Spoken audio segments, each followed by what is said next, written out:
Hey, good morning, good afternoon, good day, wherever you are, whatever you're doing. I am delighted that you chose to spend a few minutes with me. Hey, if you're not on my stream and you get this somewhere else, I'm Phil Gerbishak. It's real simple. You find me, and I'm here for you. And this year, it's 2020, and I want to start the year with something amazing for you. Today, I'm going to share how I start my year, not just me, because that would be boring, but also the person who started the way that I start my year, my friend Chris Brogan. So I'm super excited about that. For the 7 of you who don't know Chris Brogan, Chris has done all sorts of stuff. One of his books 10 years ago, now 11 years, Trust Agents, really revolutionized the way people think about social media and transformative stuff. And his new project, we're going to talk about at the end of the show, called StoryLeader, is super fantastic and guaranteed to make you say, holy crap, that helped my leadership a ton. So I'm going to bring Chris on, and we're just going to have a little chat today because we got lots to discuss. So what's up, brother Chris? How are you, man? Phil, good to see you. Happy year, and what an exciting time to be alive. Yeah, no doubt. So 2020, I have to say, Chris, what, 15, 16 years ago when the blogosphere started and we were all excited because we were bloggers, I never thought something like this would happen. I mean, dude, we are real time. I'm in Claremont, Florida today, and I can be on any laptop, any device, anywhere, and just have a conversation with you. And if I was extra lazy, I could just put my phone up, this magic iPhone device, which I remember getting a BlackBerry, and now we're here in real time having a conversation. It's amazing, dude. I started blogging in 1998. So every time I say that now, I feel like I'm like one of those old people that talks about when horses brought ice to the ice box to keep your food cold. That is awesome. Yeah. So my first website I was actually showing off the other day. It's dedicated to the 80s and it's still online because I can't figure out how to take it offline. It's on Angel Fire because I couldn't get the URL that I wanted on GeoCities. We've lost like 80% of the people, but totally true. That was my first sites were Angel Fire and GeoCities, and I don't have access to them in the Wayback anymore. But you know, when you finally start picking up my old sites, it's a misery to look at. So I never tell people to go look. Very similar to who I've been most of my career in my life. I tried whatever new came along. Yeah. But what I didn't do then is I didn't have a home base. So I would like throw out the baby with the bathwater over and over again because who was looking? Yeah. Yeah. Well, you know, it's interesting you say that because Seth Godin, right, killed his TypePad blog, which lost, I would bet he probably lost 50,000 backlinks, maybe 100,000 backlinks, and yet still ranks for the word Seth. So it's interesting, right? So when we'll talk a little bit about this later when we talk about the story, right? But the story that we always told ourselves is, oh my gosh, you don't ever want to lose backlinks. You're going to lose all your SEO credibility. I got to tell you, if you go to Facebook, if you go to Google and you put in Facebook, Facebook.com is never not going to come up. I mean, if you go to Google and you put in Seth Godin is never not going to come up. And I think that's interesting. And yet, much like with you and me, Chris, outside of our little world, nobody knows who we are, right? We're normal people. And I don't mean to say even in our world that we're not normal people. What I mean is, I think, you know, Seth said when I talked about this is marketing, 14 bestsellers, but if you're not in marketing, you're like, Seth, who? And so I think that's really instructive for all of us that are trying to make a name for ourselves, that are trying to achieve some level of success, some level of fame, is that we need to stop measuring it with likes and comments and shares and really start measuring it with real impact and ultimately, right, with dollars in the bank account instead of just going out and buying followers and working on our ego.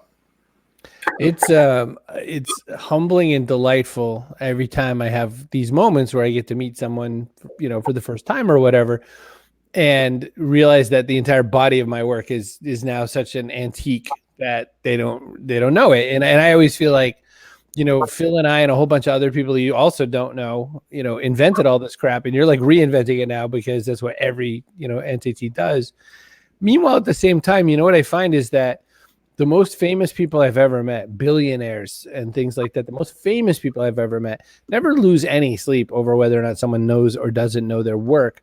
What they really spend the time on is just finding that common ground and moving forward together from that common ground. So it's never been a hindrance to me. Yeah, no, to me either. And I think that's so important that we remember that, because to your point, right? I don't want to be a Kardashian where people see my name on E and they're like, oh yeah, that means X. I'm okay with people just saying, hey, that Phil, I'm not 100% sure exactly what he does, but boy, it's nice when I get to encounter him. That's really my hope, right? That's all, because that's enough. Yeah, I would say that, if I had to choose between someone knowing me when I flashed on a screen versus someone every time they hear my name thinking that guy's really nice or whatever, I'm with you, Phil. I'd rather that.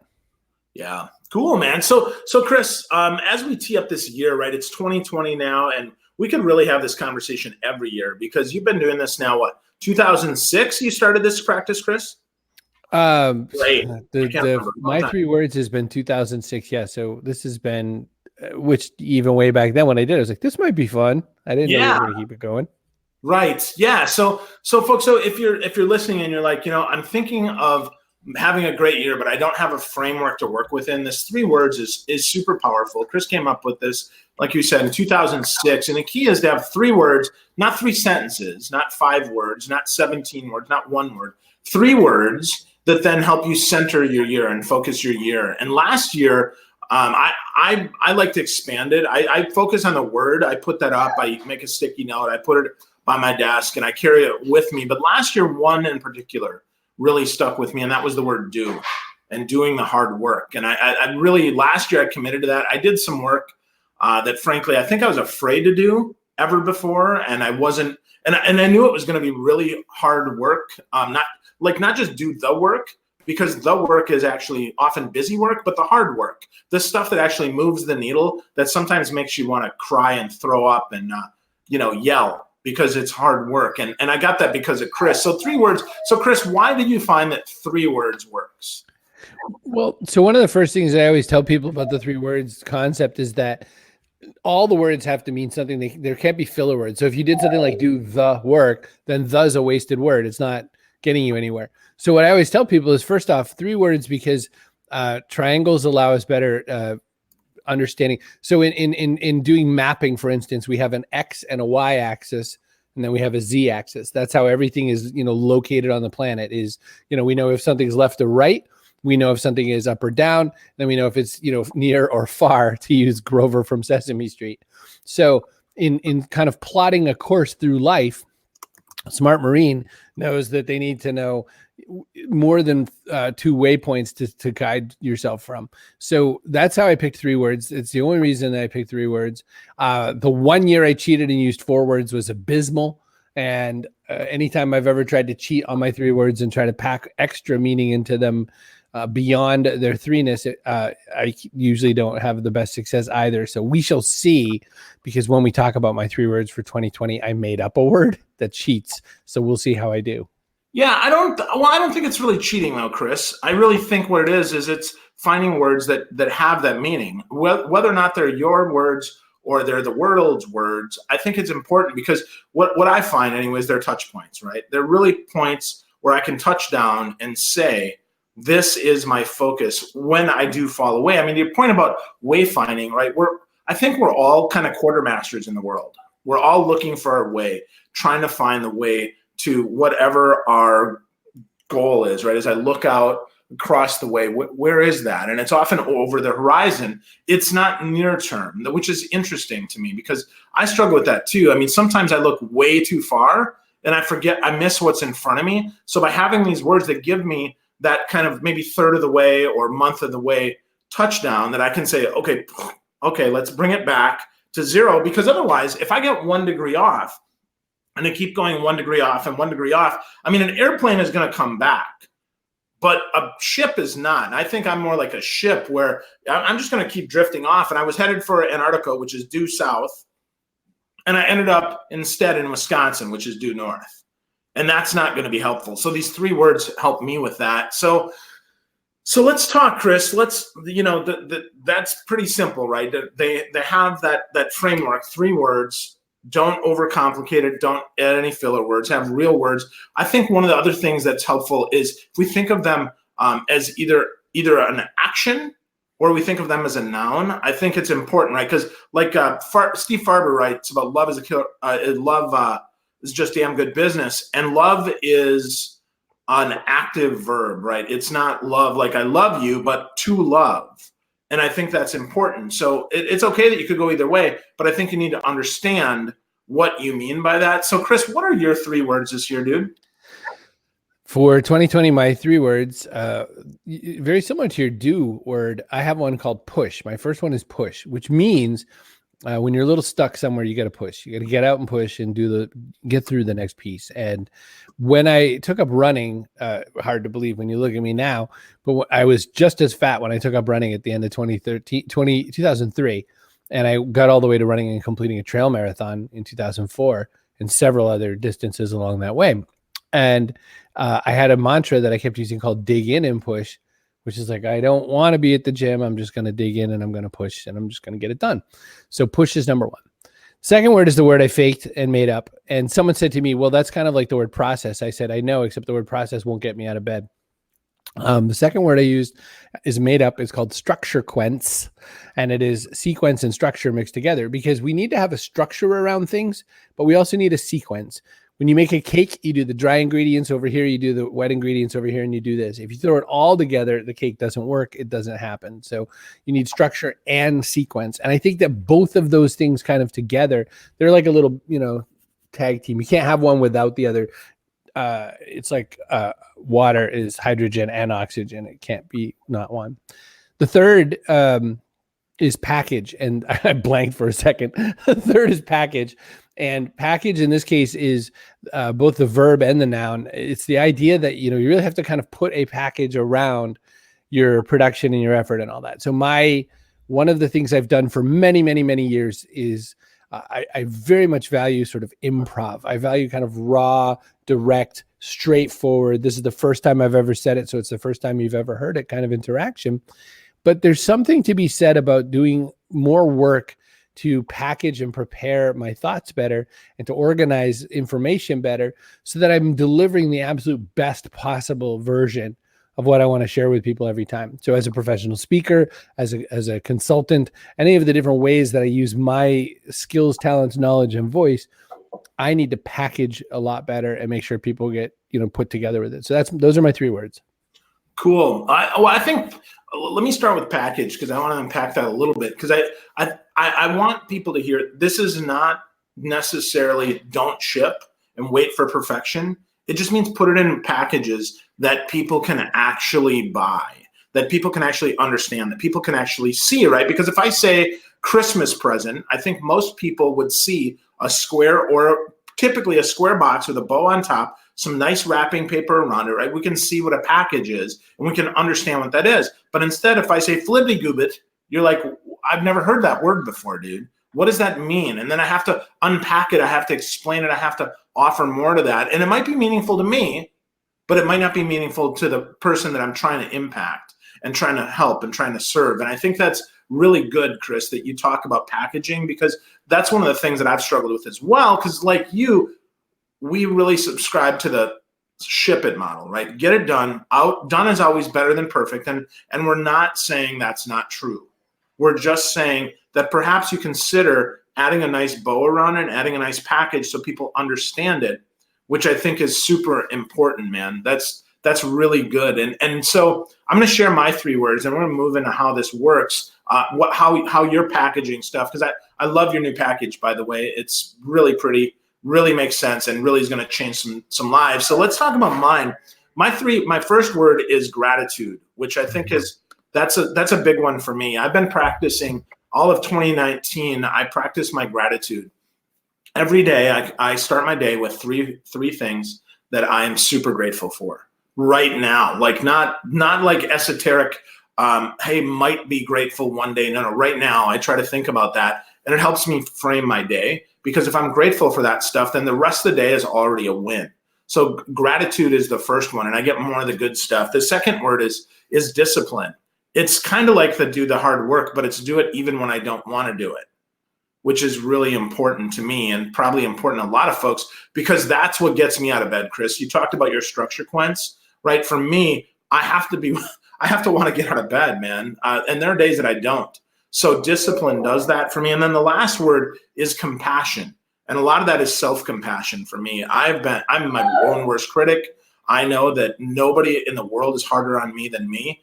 And so I have to have compassion for me. I have to have compassion for others. Some people are going through some stuff that frankly I don't understand. And I don't want to think, I hope I've never been unkind, but I know I'm not always as compassionate as I could be. And with the world around, I think a lot of people's world is kind of up in the air now.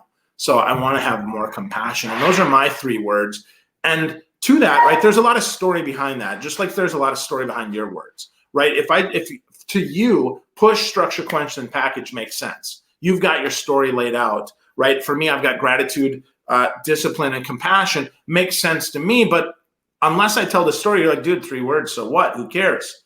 And as I work with a lot of sales leaders, and as I talk to them, one of the things that they're challenged by is, well, I checked the box, man. I did the work, but it didn't do anything. Well, that's because you just checked the box and you didn't really do the hard work, right? You didn't really add some context behind that. So, Chris, your new thing that you're working on, it's called StoryLeader. And as soon as I saw that, it just really resonated because it just makes so much sense. I mean, it's so obvious that as leaders, we have to tell stories. As leaders, we have to anchor it in the story because the story is what gets repeated, not the words, right? Not the mission statement, not the mantra, not the emptydespair.com demotivational poster, but really the story. So talk to me, Chris, about how that came to be and why that's so important. Thank you. The whole experience of StoryLeader came from a few different places. One was I've been doing some work with some friends my friend Mike Damphouse runs this company called Category Design Advisors. Category design is this new thing where it kind of really helps explain a brand and explain a business and all those sorts of things. And it's based on a book called Play Bigger. That's one influence for sure. Long before that, Donald Miller had done his story brand, which, it's his take on some of that sort of thing, but stays closer to branding. And one thing that I've done over the decades, as well as helping people with technology aspects of using these business tools that we use, is how do we communicate in a way that conveys something that makes sense to other people that they can take with them and run with it. And what I've seen and what I've observed in the business world is everything's just going so much faster. We've lost so much middle leadership. There's fewer middle managers. There's a lot more leadership required of the front lines, basically.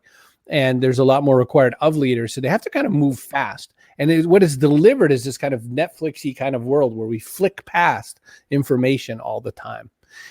Tamsin Webster, who does this awesome project called The Red Thread, also influences this. With Tamsin, her process was talking about, how do you sort of find the message that you want to make sure goes through everything else, and how do you convey it in such a way that everyone really gets your point? And I really resonated with that.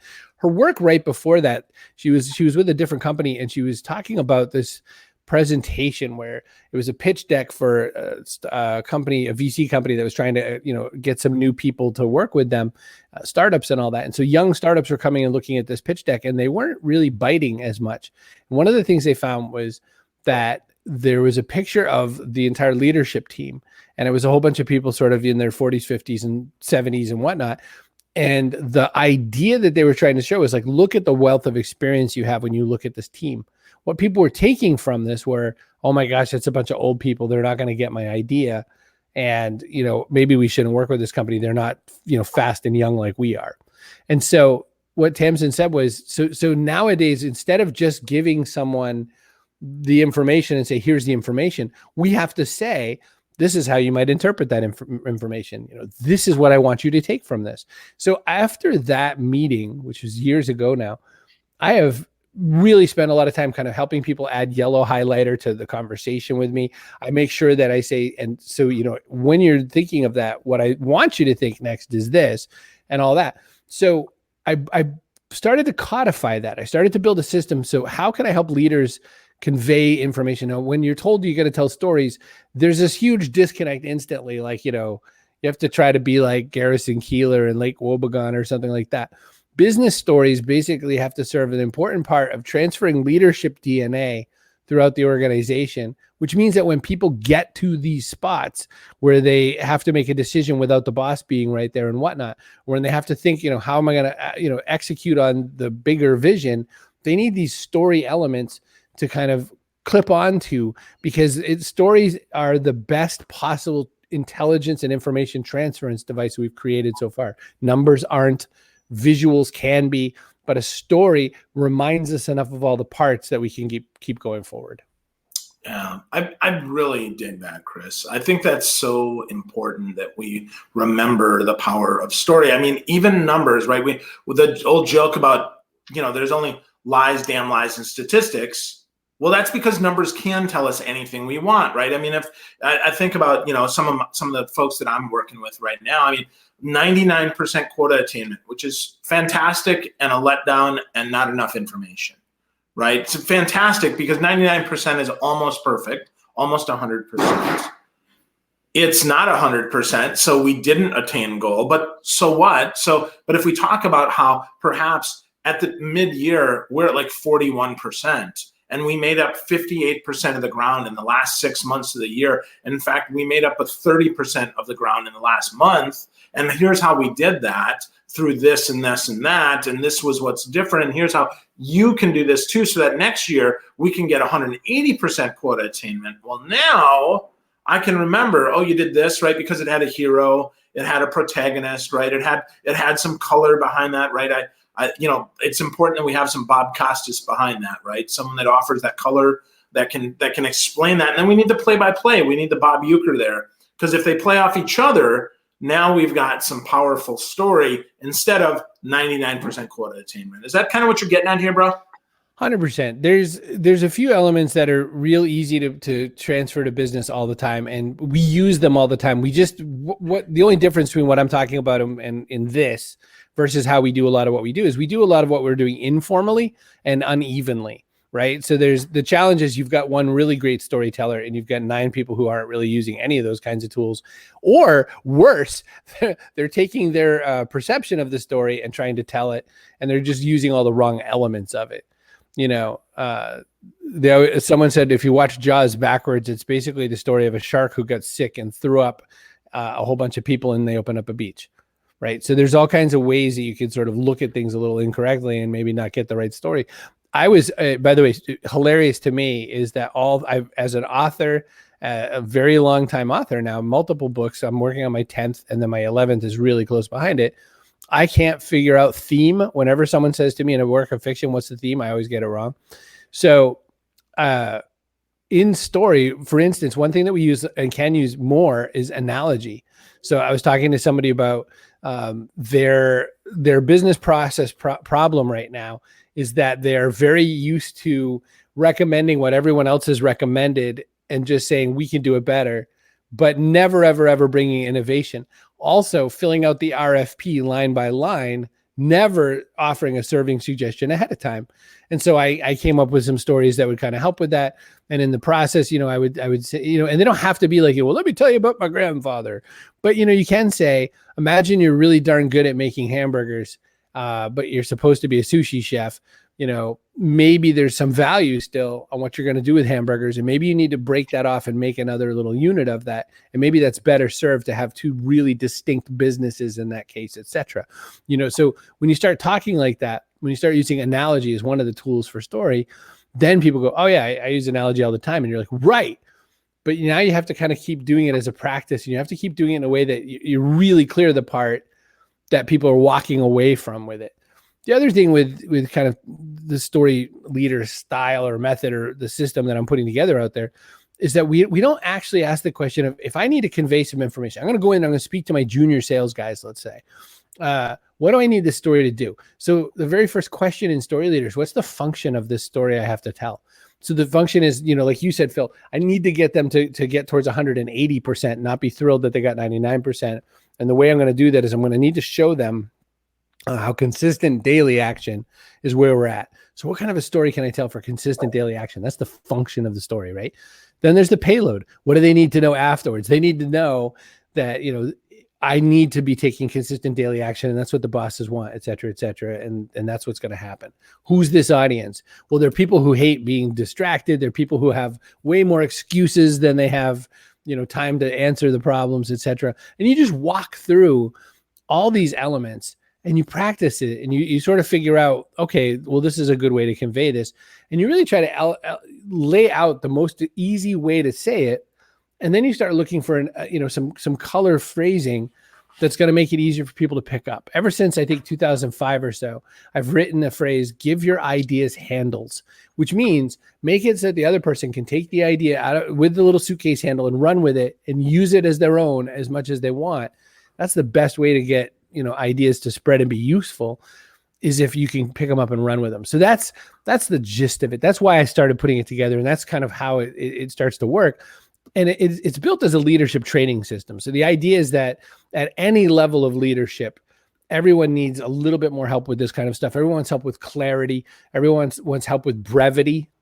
We've all talked to people who they can in no way communicate their point small enough, brief enough that people can get it. I get emails that are like 4,000 words long, and I check out somewhere around word 300 or so, and I'm done. I can't read any more of it. And this is somebody who spent a lot of time and thought writing something to me, but they wrote me a novelette.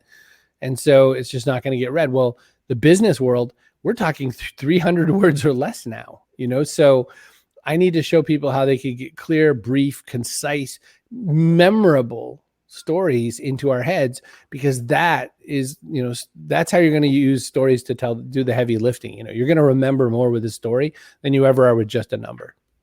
Yeah, absolutely. I think that brevity, that's one of our advantages, Chris, is that we kind of grew up, if you will, on Twitter, where we had 140 characters to get a story across even before you could add a link. Because if you weren't snappy there, you couldn't get people's attention. Well, now we write the headline, we spend time on that, and then we move to this story piece as leaders, right? It used to be we had hour-long team meetings. Well, now we've got 15-minute pop-ups. Now, do some meetings still go an hour? Sure they do. But a 3 to 5 minute pop-up is super powerful too, because if we're tight, right? If we're tight and we're holding people accountable and we're saying, okay, Chris, you said last meeting you're going to do this. What's your update? And we get right to the point, I think we've got opportunity there. And I think that's really important. What I do with my teams is I call it 5 with Phil, right? It's 5 minutes or less. In fact, I don't think I've ever gone a full 5 minutes on any of the videos to help them get right to the point, to help them see one thing that they can do differently this week, this month, this quarter, differently, so that they can excel. And I think that's super, super important that we offer those and then wrap that in a story of how that helps them. Because, and I miss this sometimes too, right? I miss giving it that handle that they can actually take it home with. And I think that's really important. So Chris, as we start thinking about this, how do we start the process for becoming a story leader? Like, is there a mindset we need to do? Do we need to write something out? I mean, what's the very first thing that we can do to become a story leader?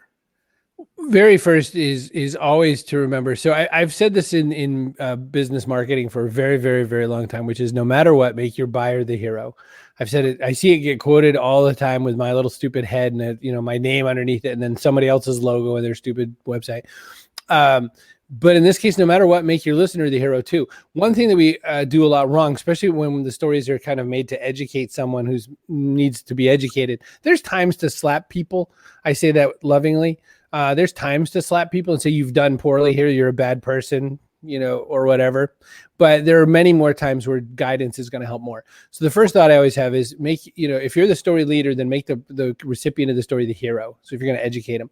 Second, you always have to think about the wrapper of the story. The very first thing of the story, besides I already said function is the first thing. What's the goal? You always start with a goal. Like, what does this thing have to do for me? Well, I need to get this person to remember that after every single phone call, then is the time to write the notes. They're never going to put it in the CRM. Otherwise, they're going to consider the CRM their back duties, and they're never going to do it. And that's why we have no data on any of our sales leads or whatever, right? So payload. So you have to think, that's what I need. I need to have them take the 3 right then. It's only 3 minutes. Then what you have to do when you start putting this thing together is you always have to think packaging, which is why it's one of my words for 2020. Packaging means, and in this case, first thing you have to do every time you tell someone a story is you have to disarm them if they're worried about something, right? You bring a junior salesperson into a sales review meeting or whatever, they're already waiting to hear you're fired no matter what. They could be the best one, and they're waiting to hear you're fired because we're built for it. Phil was saying, as being so mean to himself all the time. Self-esteem is everyone's problem. The most confident people still suffer from self-esteem, and you don't know it. Self-esteem issues. So you have to start by saying, I really like what you've been doing. I want to give you some things to think about. The horrible feedback, sentence just almost came in my head. And I have a bit of a story I want to tell you to kind of get you there. My mom, when I was in trouble, used to always start something with, let me tell you a little story. And that's when I knew I was going to get lots of sentences I didn't want to hear, as I learned for the bad thing. So one difference between stories like, watching Star Wars or something like that, you have to front load your story with the outcome and then talk your way through it. It always has to begin at the end, kind of like Memento. You have to say, all right, here's what I need. I want to talk to you a little bit about using the CRM better. And I need you to think about this as always the thing after you've hit end. You always open the CRM right away. That's what I want to talk about. It's just going to be a few minutes. I'm going to walk you through something that I think will help you understand why it means something to me. You tell the story. You get to the end of the story, you wrap it up, and you say, and I want you to tell me what you think, but I just want to kind of point and nail home that this is because I need you to think about that, hang up CRM. That is your new mantra. What do you got for me? Because what they're going to have to do at that next point, they feed you back. Stories are two-way forevermore. And what they have to do is feed it back. And then what they also have to do is they have to make sure they can recast it in their words, because if they don't, it's not their story. That's what I got for you, Phil. Awesome. That's great, man. That's really great. Well, we got Ricardo Gonzalez is watching with us today. He says it's a very valuable conversation. So grateful for that. Thank you, Ricardo. I appreciate that. Lisa Hannibal chimes in with her 3 words of expand, write, and nourish, which are also beautiful words. Thank you so much for those, Lisa. I love that you talk about feeding those back, Chris, because I think many people miss that. In the story, it's not enough to tell a story and assume that understanding happened. It's really important that we tell the story and we get that feedback back so that it internalizes. Because what we're looking for here, folks, is not compliance. We're looking for commitment. We're looking for their heart. We're looking for something to change. We're looking for that transformation of that new behavior, the putting in CRM every day, the prospecting 60 people every single day, because frankly, we don't know the magic number yet, right? Things like that, doing the hard work each and every day, and then packaging that in something that helps them see it as more palatable than, oh my God, Phil says I got to put this in CRM. No. It's really important that you put it in there because it'll help you sell better to your clients and help your clients waste less time. Oh, well, I want to do that, right? I want to serve my clients. And I think that's really important, Chris. So that's really strong, man. There's a lot of stuff about your StoryLeader framework. I hope you're going to write more about that. Is this going to be a book or a product, or how do we consume this, Chris? Well, that is, so right now what the offering is that I have is really for companies that are looking to do this as a leadership training process. So there's a 3-day workshop. I'm doing sort of a half-day real basic drill kind of event for somebody. So that's technically available, but it's an off-menu product. I will probably either produce a book or produce an audiobook. I just saw a really interesting slide from somebody at Penguin Random House who said that more than 50% of digital revenue for them coming soon, they predict in the next few years, 50% of that will be through audio format instead of ebooks or printed books, right? So not 50% of their full revenue per product, but 50% of their digital revenue they're thinking is going to be audio. So I may release an audio only version of StoryLeader. One thought puts me in that direction. Another thought puts me in, maybe I'll just write a traditional book. But the U.S. Department of Labor and Statistics says we're only reading 19 minutes a day total. That includes text messages, tweets, and Facebook updates. 19 minutes a day total. So do I want to write a book that I may or may not earn 7 of your minutes? Probably not. Whew. Wow, 19 minutes a day. Well, hopefully folks are listening to this and they're thinking, so how the heck can we use this? How can we get more of this? If you want to learn more about Chris, you want to go to chrisbrogan.com. That's CHRISBROGAN.com. If you add the word a slash and StoryLeader at the end, you'll learn about this. It's also prominently displayed on the homepage. But Chris, if people want to provide some feedback to you, if they have some questions, if they have some comments, where would the best place for them to go be? I love feedback and I love talking to people and replying to people. It's the best thing I do every day. You can send email, chris@chrisbrogan.com. I respond to it myself. I always think it's weird when people think I might have someone I pay to read my email. That would be weird, given my entire life premise. You can tweet me at Chris Brogan. I'm not on Facebook as much as I used to be, but I have a presence there. You can always bug me there. LinkedIn, wherever you want. I'm at most of the places. I don't TikTok or Snapchat, but most anywhere else you can find me. Cool, man. Cool. Well, folks, if you're looking to build your team even stronger this year, if you're looking to take things up a notch, I really encourage you to think about the story leader format that Chris has talked about and reach out to him if you've got questions about this, if this would be good for your organization. Remember the function of your story, the purpose. Why are you telling this story? Don't just tell me a story. Tell me why. Make that important. Think about the payload, right? What's the payload? What is the important thing? And then remember that sometimes we have to package it in a way that's palatable for folks. We got to disarm the elephant in the room. We got to make sure that they're not afraid to actually hear the message. And as a leader, we know that we need to go first. So hopefully this was helpful. Hopefully you have a great 2020. If there's anything ever I can do for you, let me know. And if you want to get a hold of my buddy, Chris Brogan, it's chris@chrisbrogan.com or just Chris Brogan on all the socials. Thanks so much, folks. Have a great day. Take care and happy 2020.